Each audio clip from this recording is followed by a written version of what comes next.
Olá, gente boa! Que a graça e a paz do Senhor esteja sobre a sua vida e sobre a sua família. Vamos encerrar os nossos estudos da Palavra de Deus. E o que é que tem na Bíblia? Livro de Apocalipse, o último livro da Bíblia.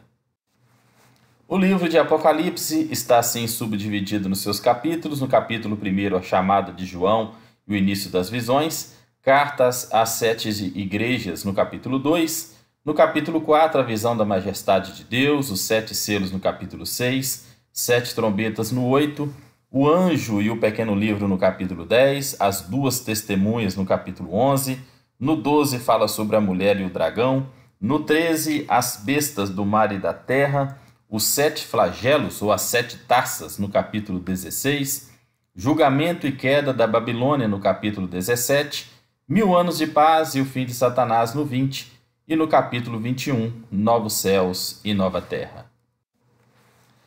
Tá aí, meus queridos, existem muitos estudos e não muitas definições a respeito do Apocalipse, a respeito da cronologia de quando será o arrebatamento da igreja.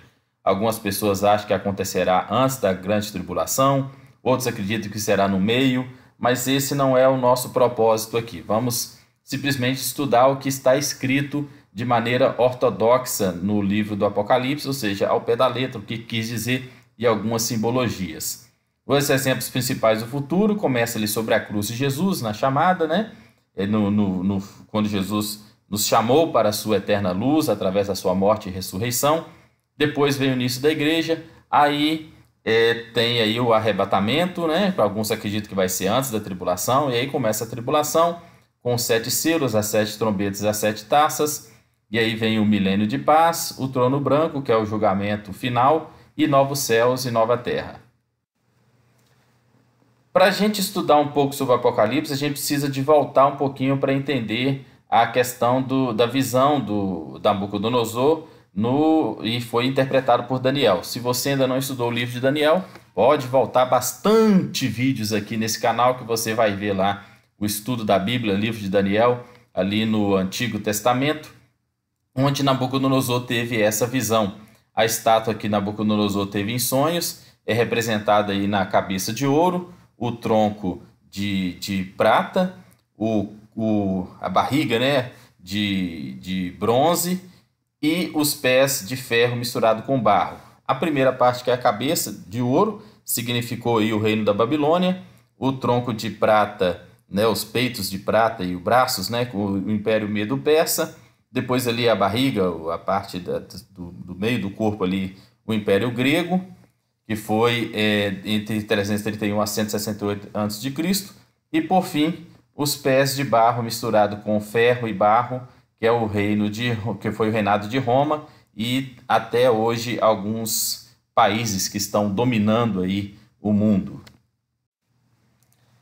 A cabeça de ouro, né, representa o Império Babilônio, peitos e braços de prata, o Império Medo-Persa, o ventre e as coxas de bronze, o Império da Grécia, as pernas de ferro, o Império Romano, pés de barro e pés de ferro, representa aí pela Europa o fim dos tempos, 10 supernações que ainda estão se levantando. As 7 coisas neste livro de Apocalipse: 7 igrejas, 7 Espíritos de Deus, 7 candelabros, 7 estrelas, 7 lâmpadas, 7 chifres, 7 olhos, 7 anjos que tocam 7 trombetas, 7 trovões, 7 taças, 7 selos, 7 coisas novas, 7 sinais, 7 últimos flagelos e as 7 condenações. A respeito das cartas da igreja da Ásia, está aí, né? Ficam todas na Turquia, a igreja de Pérgamo, Tiatira, Sardes, Esmina, Filadélfia, Laodiceia e Éfeso. E João teve essa visão quando ele estava na ilha de Patmos. Ele estava isolado ali nessa ilha e Deus o revelou para escrever as cartas às igrejas. As 7 igrejas do Apocalipse: a primeira igreja de Éfeso, que é uma igreja desviada, perdeu a direção e passou a desobedecer a Deus, não fazendo a sua vontade. A segunda carta, a igreja de Esmirna, a igreja perseguida, sofredora por causa das perseguições enfrentadas por ser fiel a Deus. Pérgamo, que a terceira carta já é silenciosa, a igreja liberal e permissiva, aceitando tudo dentro da igreja para agradar as pessoas. A igreja de Tiatira, que é a quarta igreja, uma igreja relaxada, preguiçosa, não se interessa mais pelo trabalho de evangelização, oração e Bíblia. A quinta igreja, a igreja de Sardes, igreja morta, sem vida, sem alegria, não faz diferença na sociedade e não incomoda o inimigo. A sexta igreja, a igreja de Filadélfia, uma igreja abençoada, fiel ao Senhor, não importa o que aconteça e apesar das dificuldades. E a última igreja, a sétima carta, a igreja de Laodiceia, uma igreja morna, indecisa, serve ao mundo e a Deus ao mesmo tempo.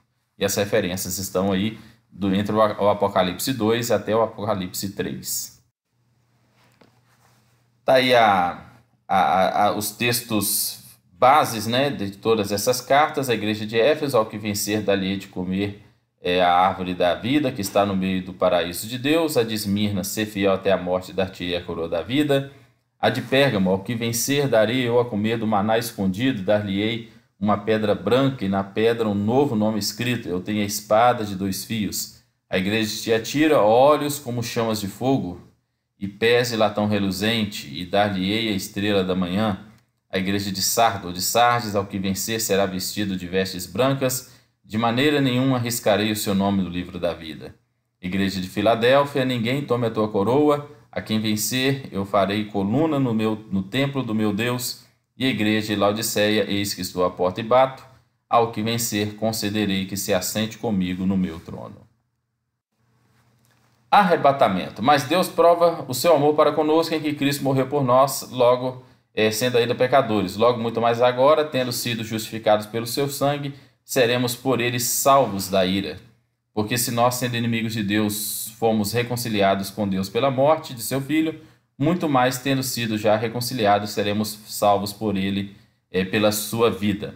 Esses são textos que atestam que o arrebatamento ocorrerá antes da grande tribulação. Portanto, agora nenhuma condenação aos que estão em Cristo Jesus. Olhei e vi uma voz ao redor de muitos, do trono e dos animais e dos anciãos, que é o que está escrito em Apocalipse 5, né, que fala lá que essas milhões de vozes seriam, as milhares de milhares, seriam os salvos que já foram arrebatados do mundo antes da grande tribulação.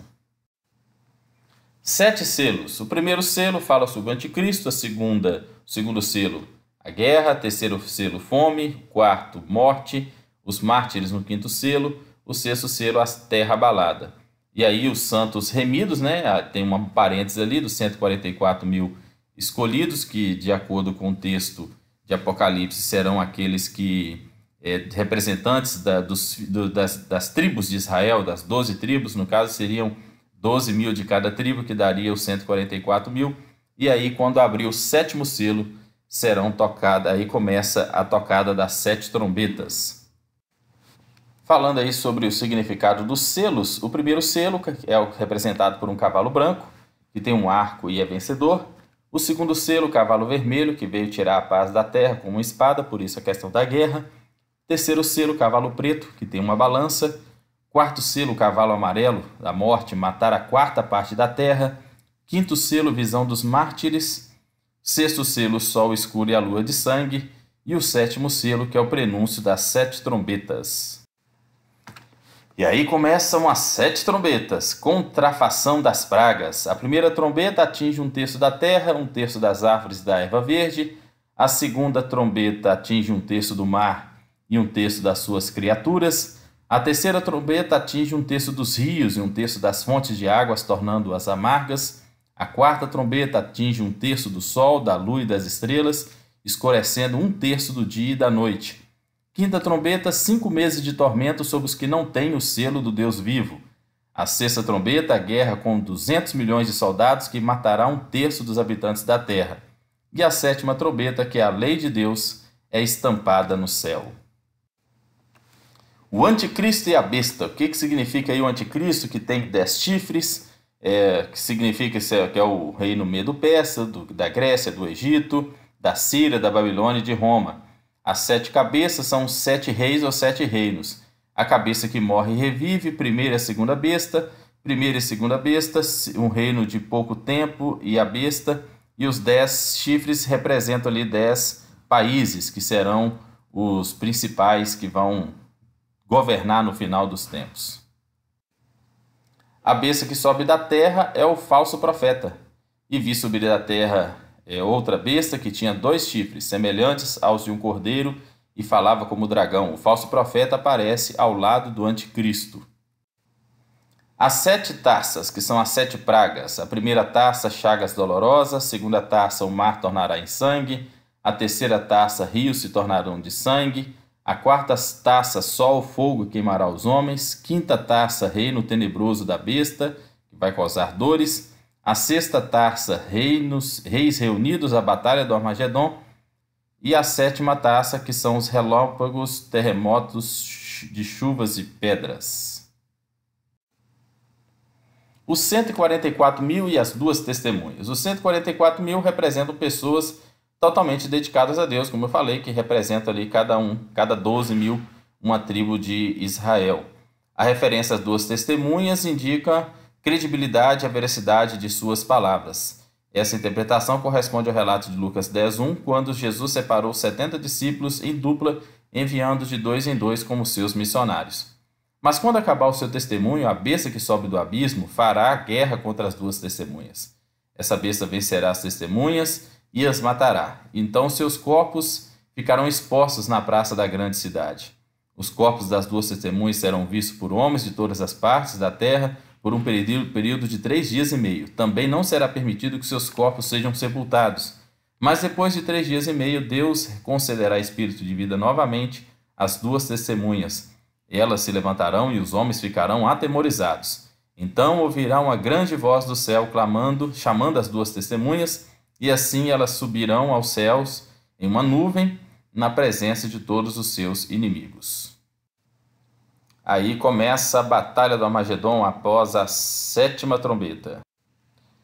O Armagedon é mais do que um lugar, mais do que uma localização geográfica, é na verdade um símbolo que se refere à batalha final, à triunfante vitória de Cristo com todo o seu esplendor e glória sobre todos os seus inimigos. Entenda o Armagedon como uma referência à derrota definitiva dos inimigos de Deus e de sua igreja, o momento em que as forças do mal serão terminantemente esmagadas. Entenda o Armagedon como sendo o momento em que os salvos serão glorificados com ele e os ímpios serão eternamente condenados. O Armagedon é um momento de lamento para a prostituta e de imensa alegria para a noiva. No Armagedon, a grande Babilônia cai e a nova Jerusalém se levanta, preparada e ataviada para o noivo. O 7º flagelo revela o grande dia do juízo de Deus. Após o Armagedon, após o 6º flagelo da ira de Deus, que é a 7ª taça, é derramada. É nesse momento em que termina a presente era e começa a eternidade. Tá aí, gente boa, termina aqui o nosso breve estudo do livro de Apocalipse. É um livro com muitas simbologias, com muitos detalhes. Eu quis aqui só explanar o básico que está nesse livro. Você pode utilizar muitos materiais de apoio e definir aí o seu conhecimento sobre esse livro para a sua edificação. Termina agora o nosso estudo dos livros da Palavra de Deus. Se você não terminou de ler a Bíblia, termine esse projeto. Mesmo que você começou no início desse ano, você não conseguiu, mas continue no ano que vem, no ano seguinte, para que você, mais do que você começar um projeto novo, é você terminar aquilo que começou. É isso que Deus espera de nós, que tenhamos essa consistência, essa perseverança em continuar nos nossos projetos e principalmente em relação à leitura da Palavra de Deus. Então eu repito, se você ainda não leu a Bíblia inteira durante um ano, leia a Bíblia inteira pelo menos uma vez na vida. Jesus Cristo te abençoe, gente boa. Grande abraço.